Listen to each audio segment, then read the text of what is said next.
You ever smell money the moment something goes wrong?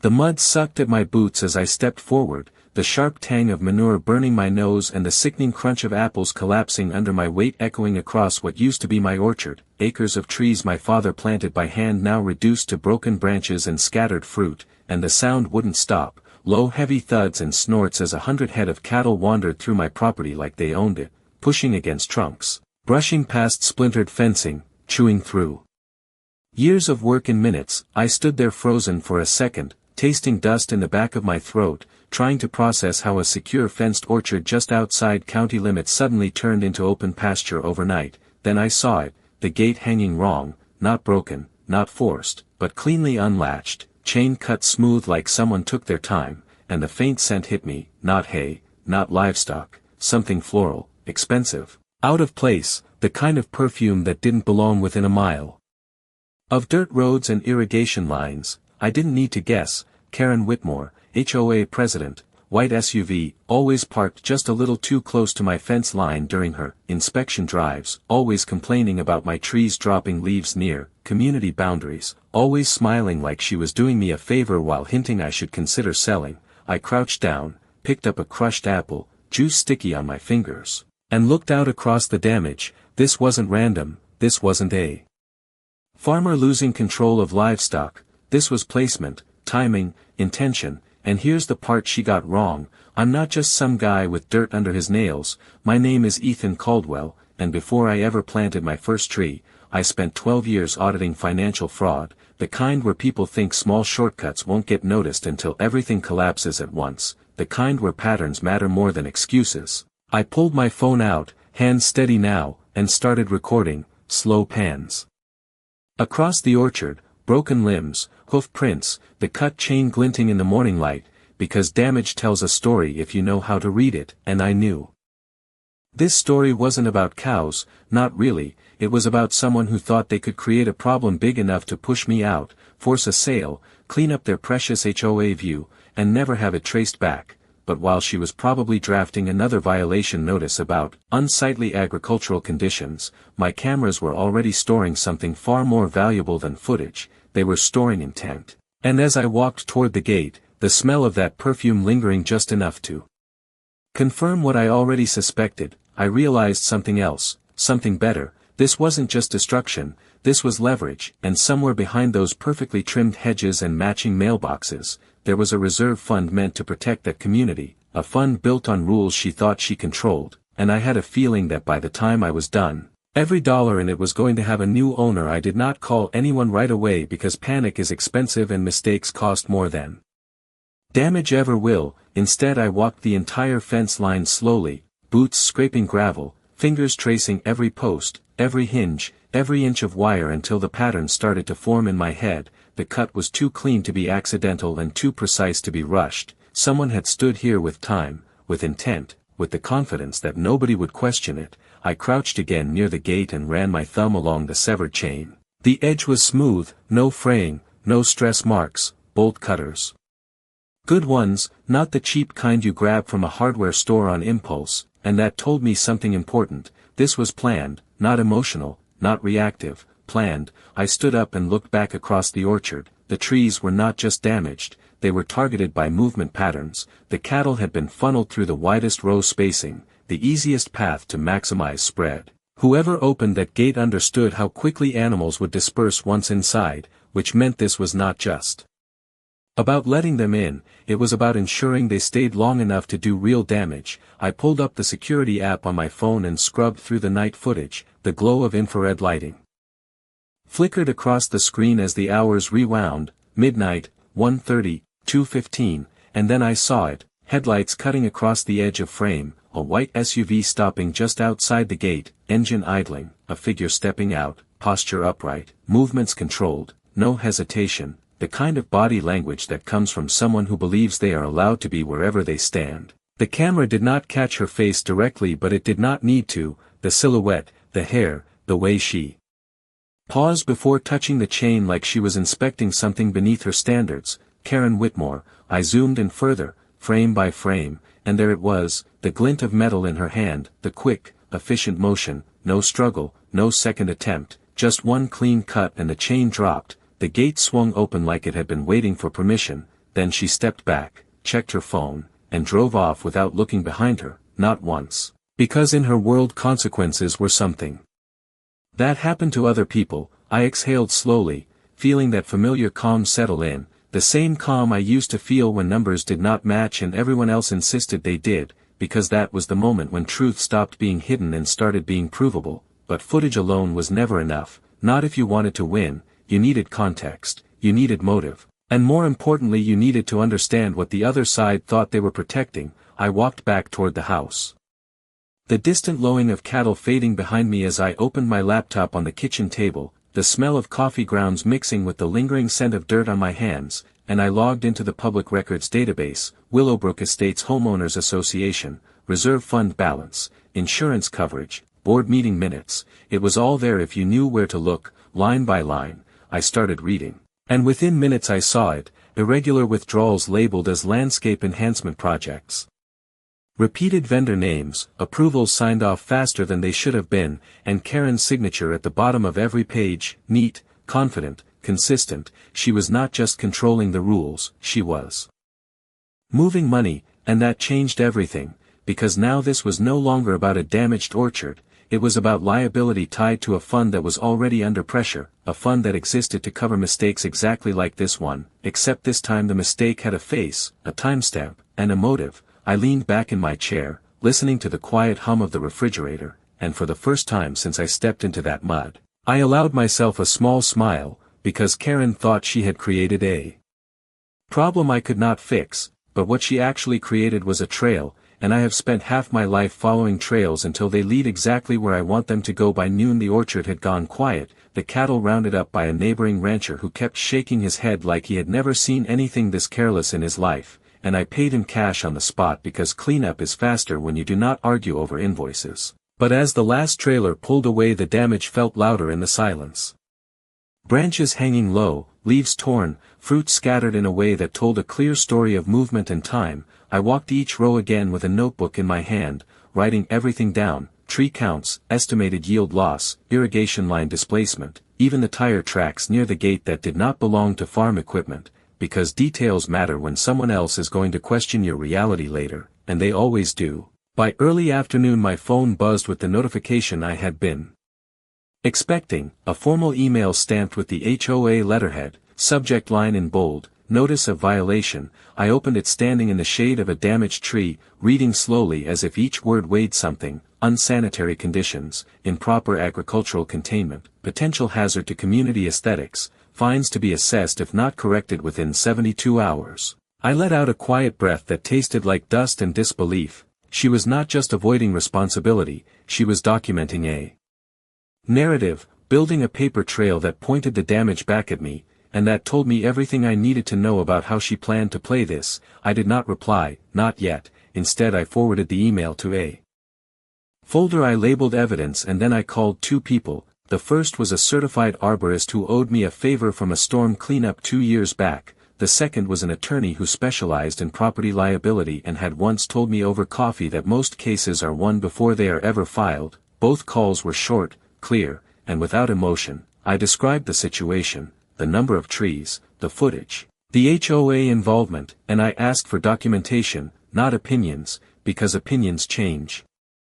But documentation stays. By late afternoon the arborist was on site, walking the rows with me, measuring trunk damage, photographing root exposure, explaining in calm technical terms how long recovery would take and which trees would never produce the same yield again. I listened, nodding, asking specific questions, writing everything down, while my phone continued to vibrate with HOA updates, reminders, even a follow-up message suggesting I attend an emergency board meeting that evening to address ongoing concerns about my property. I almost laughed at that. The timing was too perfect, too coordinated, but instead I closed my notebook and looked back toward the gate one more time, the chain still hanging in two clean pieces, the hinge slightly bent from being left open too long, and the faintest trace of that same perfume still lingering like a signature nobody thought I would notice. I drove into town as the sun started dropping, the sky turning that deep orange that always makes everything feel quieter than it is, and I stopped at the county records office just before closing,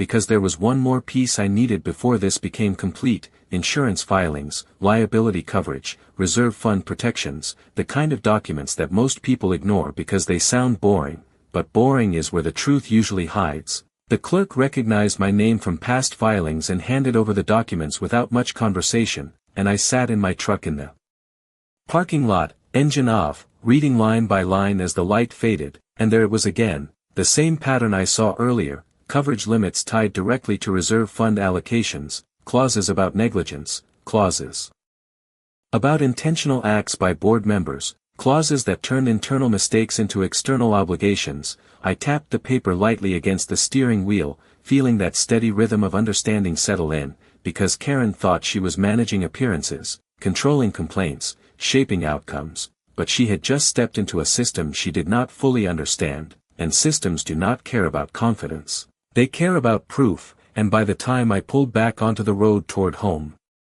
I was not thinking about the orchard anymore. I was thinking about timing, about sequence, about how long I should let this play out before I made my first move, because the truth is you do not win by reacting to damage, you win by letting the other side commit to their mistake so completely that there is no way out. And Karen Whitmore was already halfway there without even realizing it. I showed up to that emergency board meeting 10 minutes early, boots still dusted with dry soil and a folder tucked under my arm thick enough to make a point without saying a word. The clubhouse smelled like polished wood and overbrewed coffee, the kind of place designed to look official without actually holding any real authority, and Karen was already there at the front of the room, standing behind a folding table like it was a podium, her posture straight, her smile tight, the same practiced expression she used when she thought she was in control of the narrative. She glanced at me once, just long enough to register that I had actually shown up, then looked away like I was already a problem she had solved. I took a seat near the back,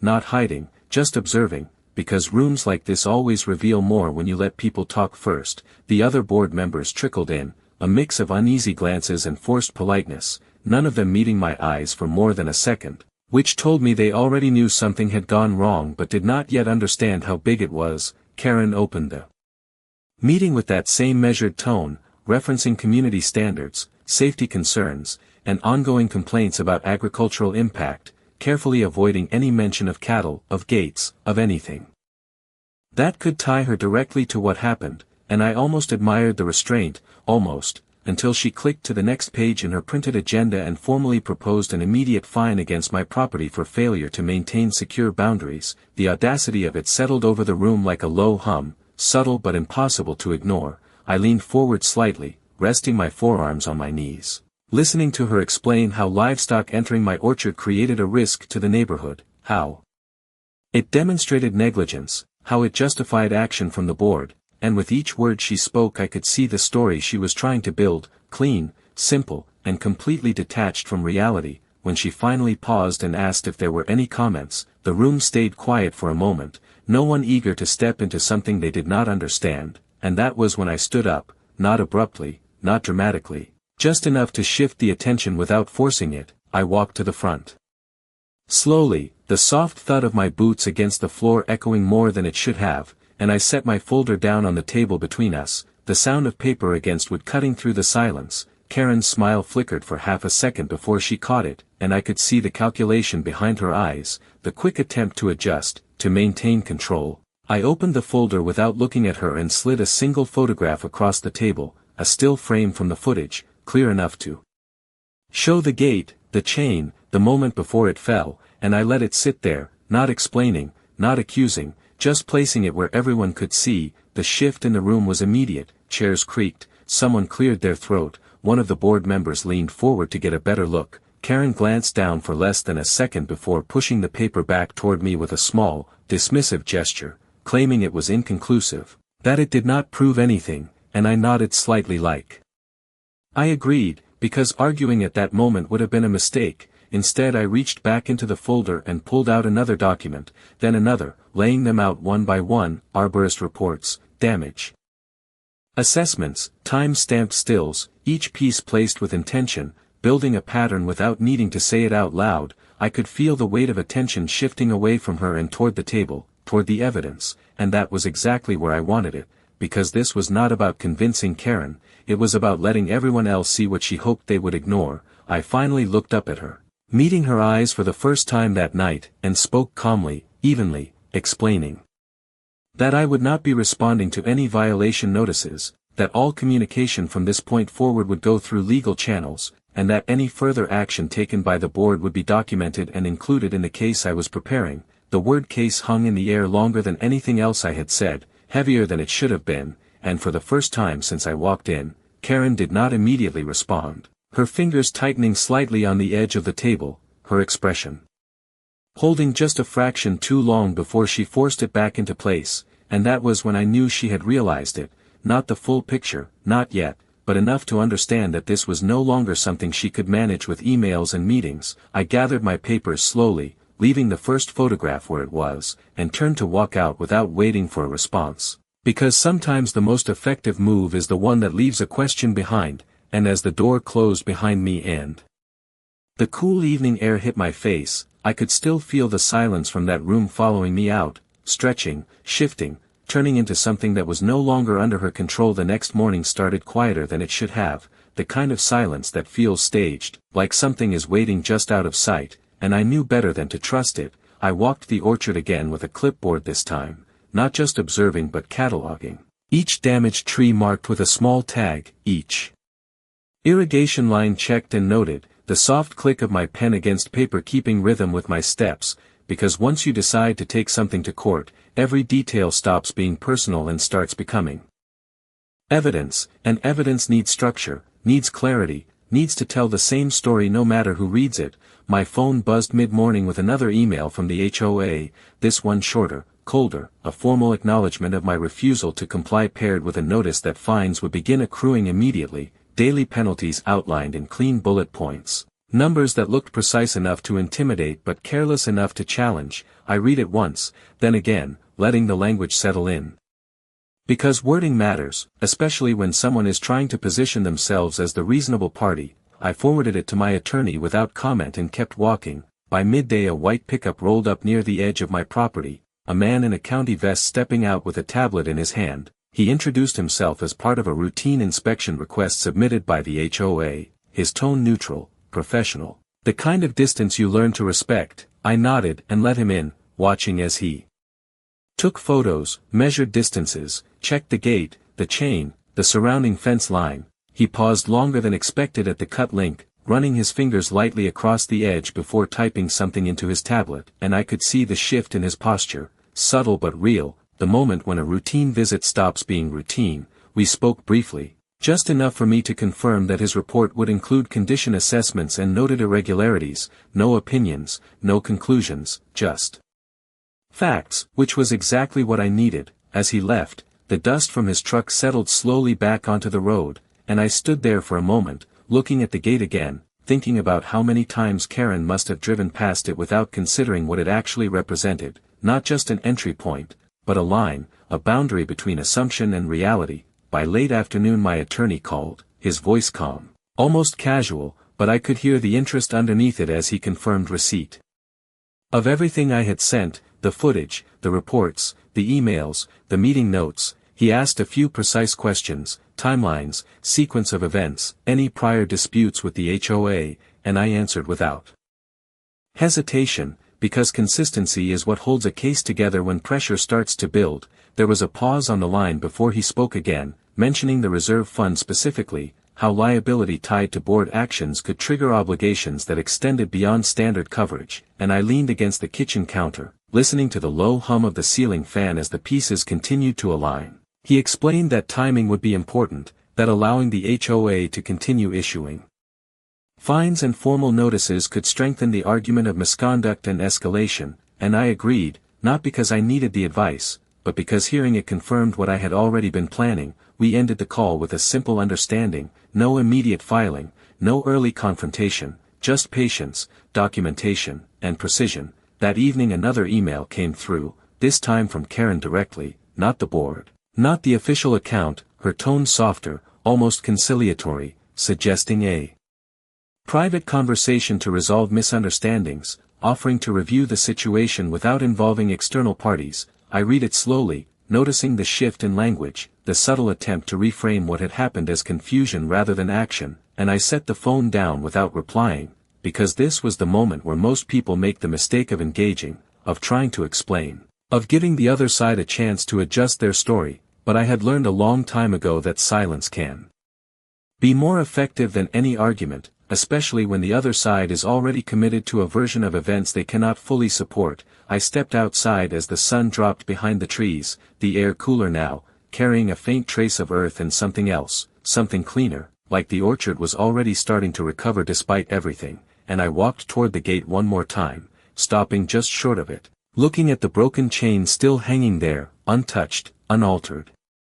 Exactly as it had been since the moment it fell, because sometimes the most powerful evidence is the kind you leave exactly where it is, and as I stood there in the fading light, I realized Karen was not trying to fix the situation, she was trying to contain it, and containment only works if the other side agrees to stay quiet, and I had no intention of doing that. 2 days passed before I made my first real move, and by then the pattern had settled exactly where I needed it. The fines from the HOA kept stacking in neat, predictable intervals, each notice arriving with the same tone. The same assumption that pressure would force a reaction, but I treated every one of them like a timestamp.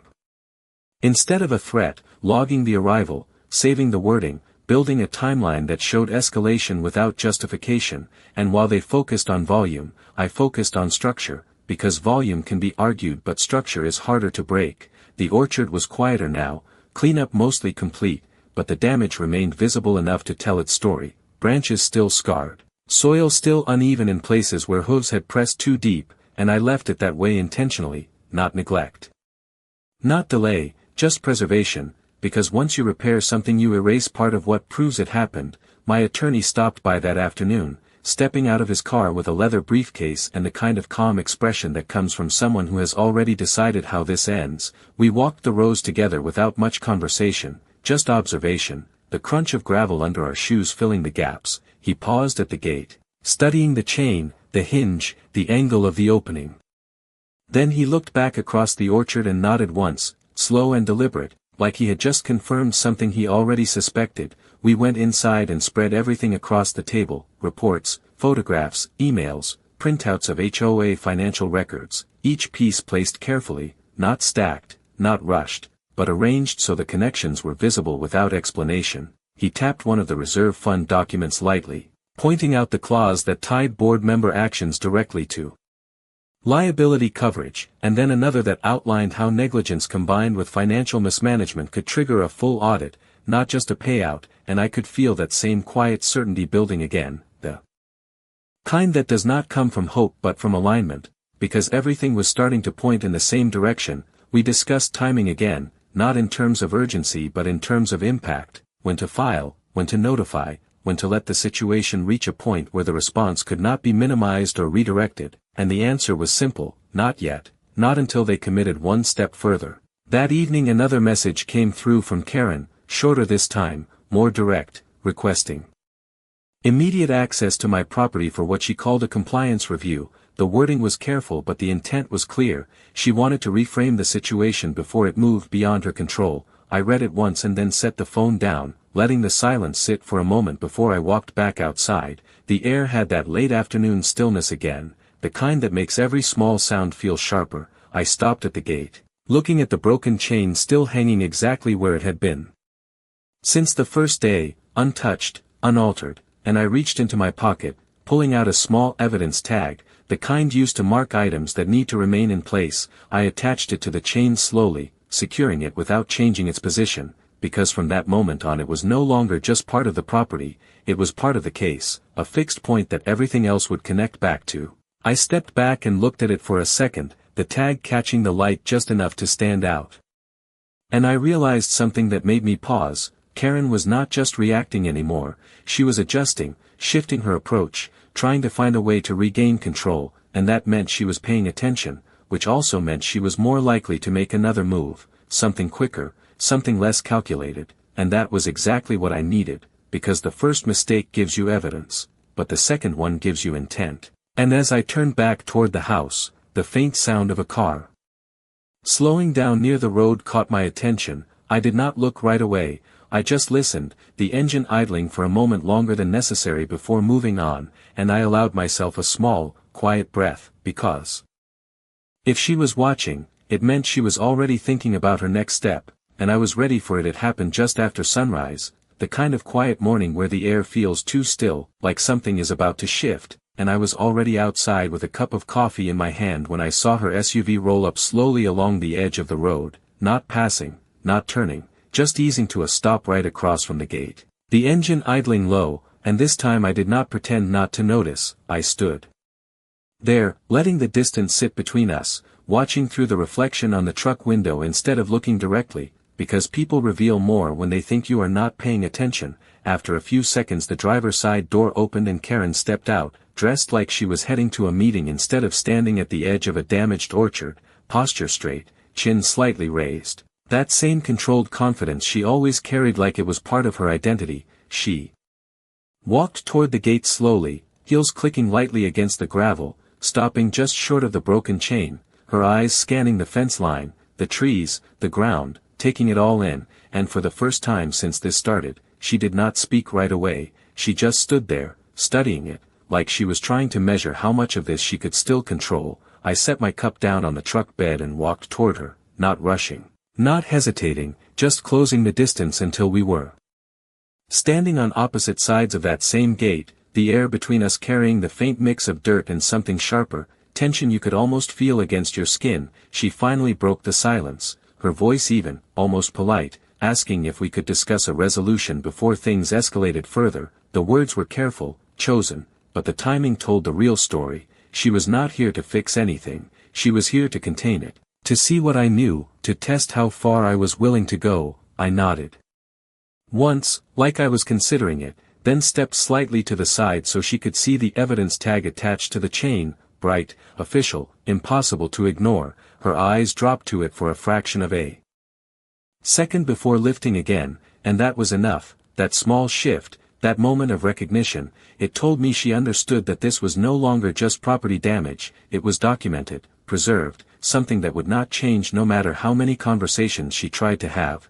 She adjusted quickly, offering to have the HOA cover repairs, mentioning insurance, suggesting we could avoid unnecessary complications if we handled it privately, and I listened without interrupting, letting her fill the space with options that all pointed in the same direction, away from accountability, away from exposure. And when she finished, I spoke calmly, explaining that I had already begun the process of formal evaluation, that all damages were being documented and verified, and that any further discussion would go through legal representation. The words landed exactly where I expected them to, not dramatic, not aggressive, just final. Her expression held for a second longer than usual before tightening slightly, the confidence still there but thinner now, stretched just enough to show the pressure underneath. She nodded once, slow, controlled, then turned back toward her vehicle without another word, and as she walked away, I noticed something I had not seen before. The pace was just a fraction faster, the steps less measured, like she was already thinking ahead, recalculating, trying to stay one move ahead of something she could not fully see yet. I stood there until the sound of her engine faded down the road, the quiet returning in its place, and I looked back at the gate, at the chain, at the orchard stretching out behind it, and I realized this was the shift I had been waiting for, the moment where she stopped treating this like a minor issue and started recognizing it as a risk, because once someone sees risk, they act differently, they make decisions faster, sometimes without thinking them through. And that is where mistakes happen. I picked up my phone and checked the camera feed again, reviewing the angles, the timestamps, the clarity of each frame, making sure everything was exactly where it needed to be, because if she made another move, I wanted it recorded, documented, undeniable. And as I slipped the phone back into my pocket, the thought settled in quietly, steady and certain. The first mistake gave me proof, the second gave me intent, and whatever she did next was going to decide how this ended. The next move came faster than I expected, and it did not come from her directly. It came through a certified envelope left at my front gate just after noon. The kind that feels heavier than it should when you pick it up, thick paper, official seal, the HOA attempting to assert emergency authority over my property citing safety concerns and structural risk. I stood there in the heat with the envelope in my hand, the faint smell of ink and paper mixing with the dry scent of the orchard behind me, and I read every line slowly, not reacting, just absorbing, because this was exactly what I had been waiting for, escalation without foundation. A step too far wrapped in formal language, I walked back inside and laid the document flat on the table. Next to everything else, aligning it with the timeline I had already built, and for a moment I just stood there, looking at it all together, the footage, the reports, the emails, the financial records, the violation notices, and now this, each piece connected, each one reinforcing the same direction. I picked up my phone and called my attorney, and this time there was no discussion about waiting, no conversation about timing, just a simple confirmation, it is time. His voice stayed calm, steady. But there was a shift in it, a certainty that mirrored my own.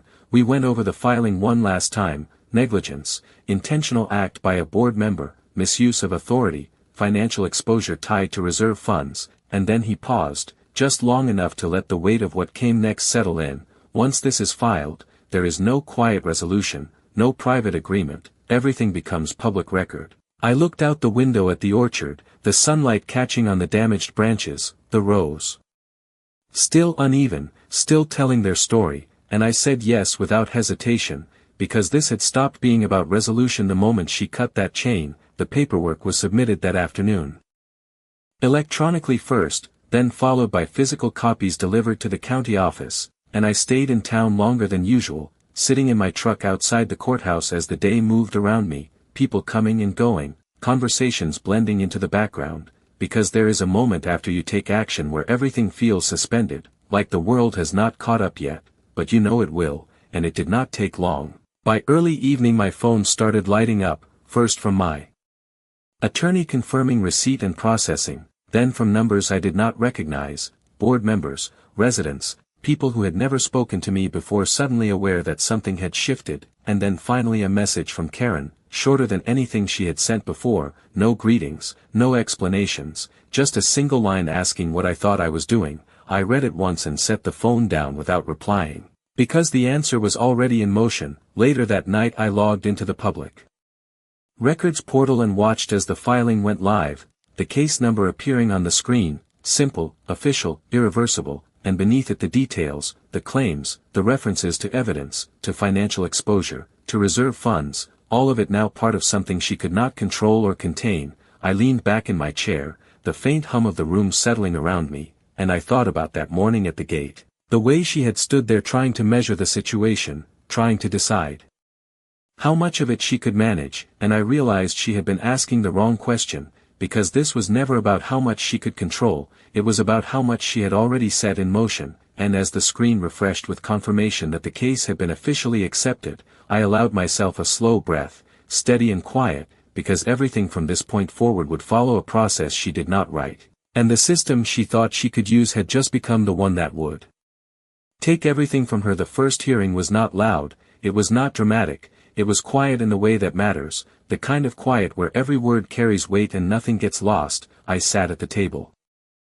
with my attorney beside me, the faint hum of the courtroom air system blending into the background, while across from us Karen sat with her own counsel, posture still composed but tighter now, controlled in a way that felt practiced rather than natural. And when the proceedings began there was no room for the kind of narrative she had been building, no room for carefully worded emails or selective explanations, just facts, timelines, and evidence presented in sequence. The footage played first, the screen lighting up with that familiar angle of the gate, the chain, the moment it fell, and I watched her expression shift, not dramatically, just enough to show recognition. Then the reports followed, arborist assessments, damage evaluations, each one confirming the same conclusion without exaggeration, without emotion, just measurable impact. Then came the documents, the notices, the fines, the escalation, laid out in order so clearly that even silence started to feel like agreement. Her attorney attempted to redirect, to suggest misinterpretation, to argue that the situation was being overstated, but every time he reached for an alternative explanation it collapsed under the consistency of what had already been presented, and that was the point, not to overwhelm, but to align everything so tightly that nothing could move without breaking. When the discussion turned to the HOA's involvement the shift became more noticeable, references to board authority, to enforcement actions, to the emergency notice that had been issued after the fact, and then finally the financial structure came into focus, the reserve fund, the clauses, the responsibilities tied to board decisions, and I could see it happening in real time, the realization spreading not just across her side of the table but across the room. This was not just a dispute, it was exposure. The kind that does not stay contained once it is recognized. The judge asked a few direct questions, calm, precise, about timing, about authorization, about how the sequence of events aligned with the responsibilities outlined in their own governing documents, and the answers that followed were careful but incomplete, shaped more by avoidance than clarity, and that contrast did more than any argument could have. It highlighted exactly where the structure failed. The hearing ended without a final decision, but it did not need one yet, because the direction was already set. Outside the courtroom the air felt different, cooler somehow, even though the day had not changed. My attorney spoke briefly about next steps, about the likelihood of escalation into a broader review, about how the financial elements would now come